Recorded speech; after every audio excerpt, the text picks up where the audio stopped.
In olden days, the Hmar villages were constantly at war with the neighboring tribes. One night they tried to attack the enemy who dwelt on top of a hill surrounded by adjoining steep cliff on all sides. No one could climb up except through a particular passage on a ledge where the villagers used to climb by way up on a stair frame. But every night the stair frame was removed for safety against enemies. The Hmar warriors were disappointed as they could not climb the steep cliff. But luckily, they saw a big lizard or tangkawng approaching towards their camp. The monitor lizard was caught and a long rope was tied on the belly, after which the monitor lizard was let loose towards the cliff. The monitor lizard climbed the cliff and the Hmar warriors followed the monitor lizard by hanging onto the rope which was tied onto the monitor lizard.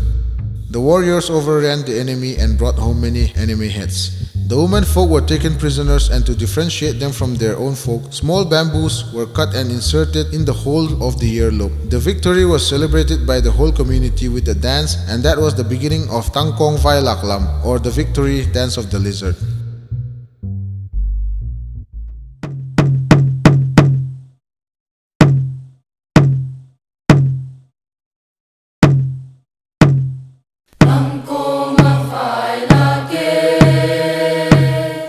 Inro, sakin, saku, rawng, sela, zâwla, mihai,